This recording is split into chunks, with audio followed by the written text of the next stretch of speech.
Fala galera, então vamos começar aí mais um vídeo do canal Cheio da Letra.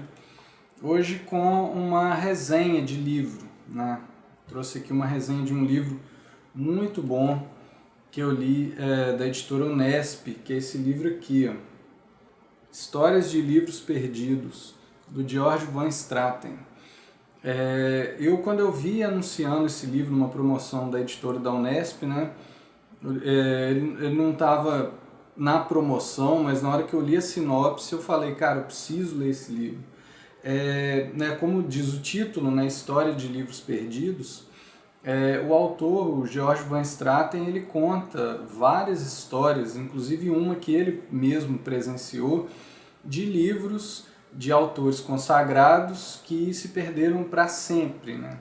Então, assim, é uma tarefa ingrata. Você vai lendo esse livro, você fica com aquela sensação tipo, putz, é frustrante de certa maneira e até um tom até meio trágico, né, do texto, saber que ele está tratando de livros de autores famosos, né, como Nikolai Gogol, Walter Benjamin, Ernest Hemingway, livros que eles escreveram e que foram perdidos para sempre, né? Então, o Van Straten, né, o autor desse livro aqui, ele banca uma espécie de um detetive.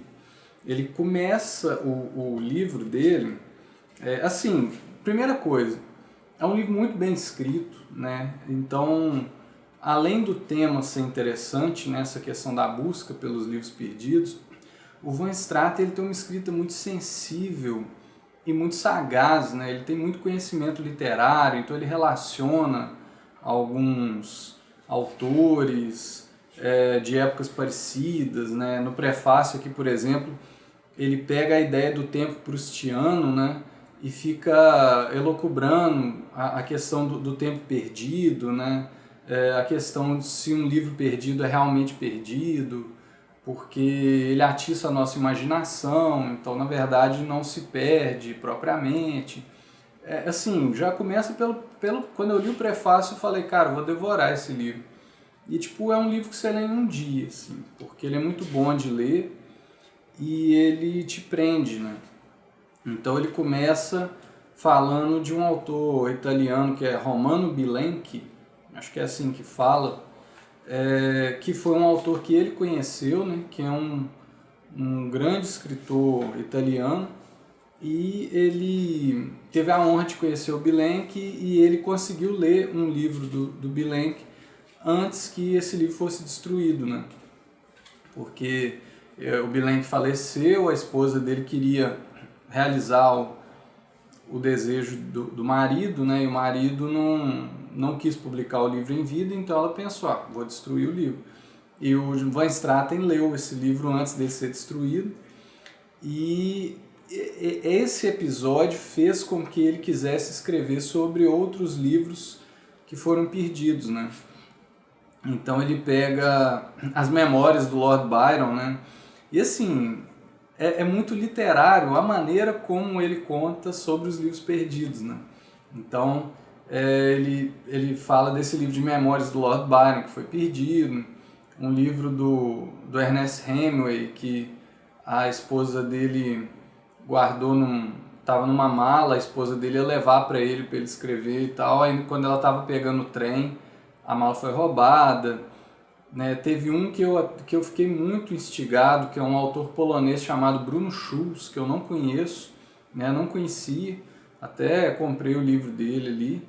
É um livro chamado O Messias, né? Que dizem que ele teria escrito, algumas pessoas leram e tal, seria a obra-prima dele, mas ele foi assassinado por um soldado nazista e provavelmente o livro foi eliminado nesse processo, né? A segunda parte do livro Almas Mortas, do Nikolai Gogol, né, russo. Malcolm Lowry, um livro chamado In Ballast to the White Sea, né, que seria a continuação de um outro livro, um romance famoso dele, que acho que é Na Sombra de um Vulcão, né? E um livro do Walter Benjamin, né, que é um filósofo da escola de Frankfurt, né, a gente estuda muito na área de letras. Ele discute sobre um livro que o Benjamin carregava numa mala preta, né, E aí o Benjamin tem aquela história que ele está fugindo dos nazistas e ele fugindo pela Europa. Quando ele vai sair do sul da França e entrar ali nos Pirineus, ali na região da Catalunha, para tentar entrar Espanha e Portugal e ir para os Estados Unidos, né, fugir do exército nazista, ele chega na cidade num único dia que a cidade estava com uma regra diferenciada para... Né, aquele dia a cidade tinha ordens para deportar os estrangeiros de volta para a França, que era onde estavam os nazistas, né? Se ele chegasse um dia antes ou um dia depois, ele passaria de boa e iria para os Estados Unidos. Naquele dia ele não conseguiu, aí ele se mata, né? E o livro que ele carregava na bolsa preta se perde para sempre, ninguém sabe que livro é esse, né? E por fim, um capítulo que é muito triste, assim, muito tocante, que é um romance que a Sylvia Plath escreve, que é Double Exposure, né? É dupla exposição, né? E esse romance talvez ele não tenha sido perdido, porque o marido dela... Enfim, eu não vou ficar contando muita coisa. Mas assim, o livro é muito instigante, é muito bom de ler e deixa a gente fervilhando, assim, de curiosidade, de ficar imaginando, pô, mas, né, cara, tipo as memórias do Byron, sabe? Parece que deveria ter sido um livro tão interessante e por coisas boas, por caprichos de algumas pessoas, o livro é perdido. No caso do Gogol, por exemplo, é o Gogol que destrói o livro, né, ele não estava satisfeito. E assim, é interessante porque tem livros que tem depoimentos das pessoas que viram o livro ser destruído, tem uns que não, né? Tem o livro do Malcolm Lowry, ele se perde num incêndio, né? Mas ele tinha escrito uma primeira versão desse livro anos atrás.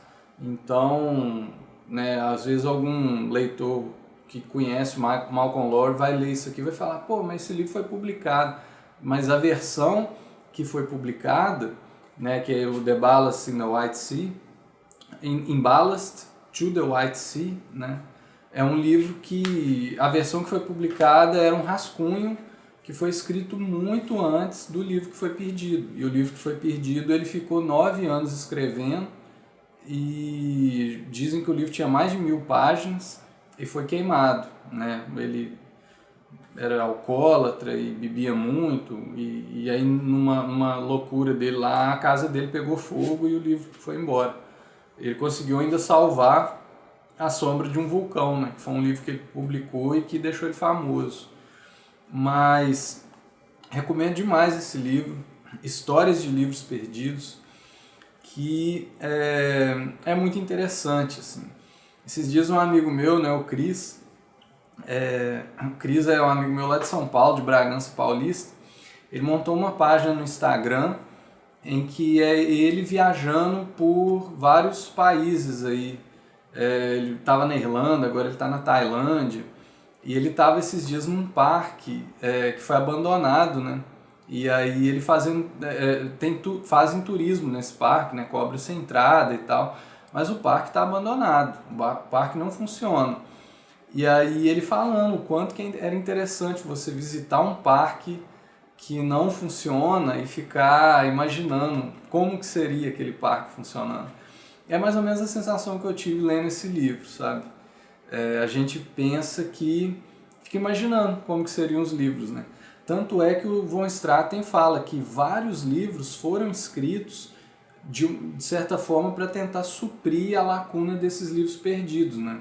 É mais ou menos o que o J.R. Tolkien fez com a obra dele do Silmarillion, Senhor dos Anéis, né?